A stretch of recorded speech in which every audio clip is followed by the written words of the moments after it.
Okay, change the position of the television. No longer facing the other direction.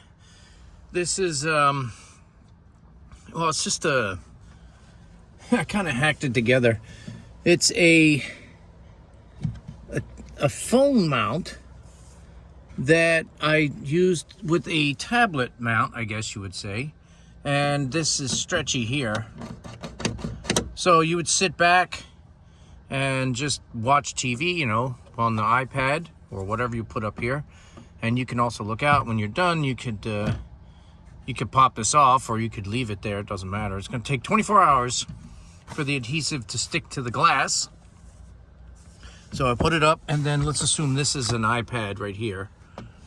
So we're looking at a 13-inch screen that you can tilt up and down. And, you know, you're not really touching it. This is just set the TV on, sit back and watch, and we'll see if it sticks. Don't know yet.